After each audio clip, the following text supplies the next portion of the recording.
Everybody's been asking me for keto, low-carb donuts. Well, your wish is about to come true, as this recipe is so good, you will think it's the real thing. He's got budget meals for families, delicious new recipes. Bring your friends over, let's make it and share. It's Nico's Kitchen, where satisfying meals are prepared.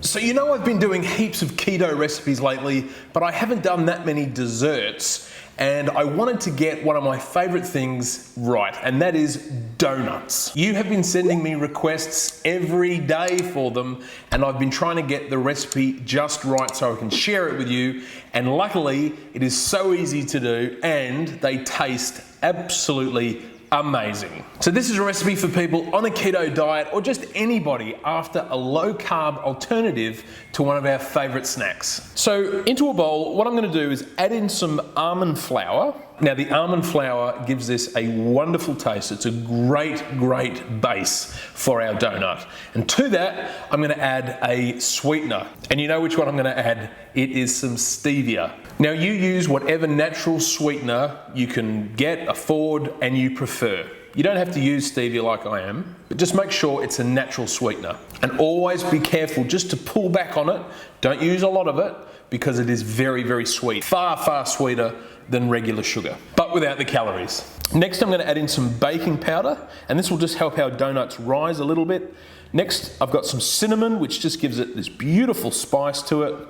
And lastly, just to enhance the flavor of everything, just a pinch of some sea salt. And then just mix everything around, get it well combined, and you'll see these little flecks of cinnamon starting to travel everywhere, and the smell of this is really good. So we've done our dry mix, just put that aside, and now we're going to get started on our wet mix. So into a bowl, I'm going to be adding in some melted butter, some almond milk. Now I'm using almond milk obviously because it goes with the almond flour and it keeps that flavor in there, but if you wanted to use a coconut milk, you could as well. Just make sure they're unsweetened. Next, I'm adding in some beaten eggs, and again, another flavor enhancer, some beautiful vanilla extract. Now just give the wet mixture a good mix, and just to help the batter, this is an old trick my nan used to teach me, is just get the dry mix, put a bit of a well in the middle, and then pour in that wet mix to it. Start to mix everything together. And the dough will be quite sticky. It'll be a little bit wet. It won't be sort of your average donut dough if you were doing a yeast dough or anything like that. And it still won't be like a cake batter either. It'll be somewhere in the middle. It's not a dough that you're going to be able to roll out onto a floured surface and get a cookie cutter and actually make donut shapes and like fry them. We're going to bake these. So they're more of a cake consistency, but they're very light, obviously, with the almond meal. So get that mixture all done, and then I'm going to get a donut tray. Now you can find these on Amazon or any other kitchen shop that you can go into. It's a great tray to have in the kitchen to add to the collection. Makes cooking like this super simple, and all I'm going to do is put the mixture into and press down and shape into the donut molds. And I should say, before adding any of the mixture, make sure that you spray some cooking spray over the donut tray, because otherwise the almond milk can stick really bad as well. And make sure you really give it a good coating of oil. Now fill them up about 3/4 of the way, because they will start to puff up a little bit with that baking powder that we put in there before. And make sure the baking tray you're using is a metal baking tray.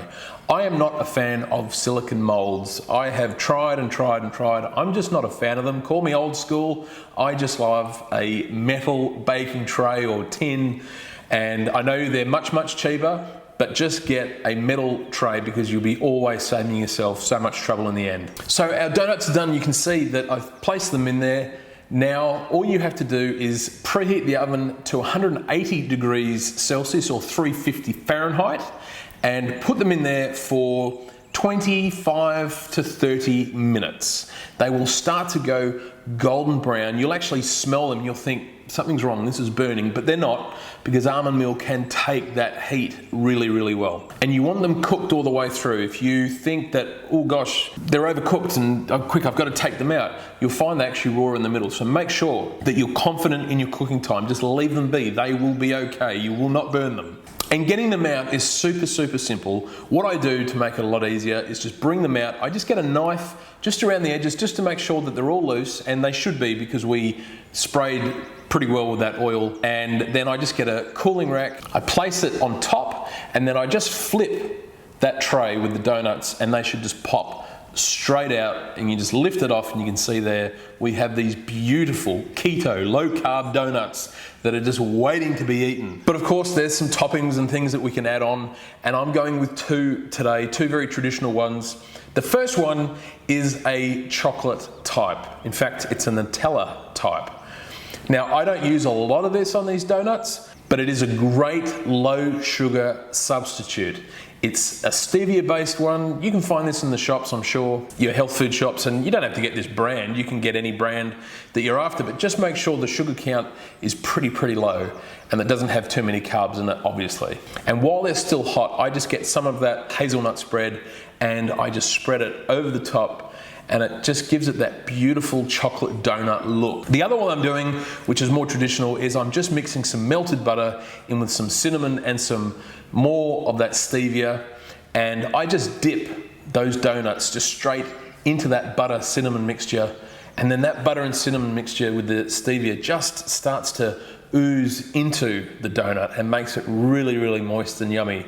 But there's heaps of other toppings you can try. You can do just normal glazed if you get a powdered natural sweetener and just add a little bit of water to it. You'll get a beautiful sort of that Krispy Kreme glaze on the top there as well, which will go great, and it will set really nice. And you don't have to feel guilty about eating these. You can put them in the kids' lunch boxes. You can have them for a snack with tea and coffee.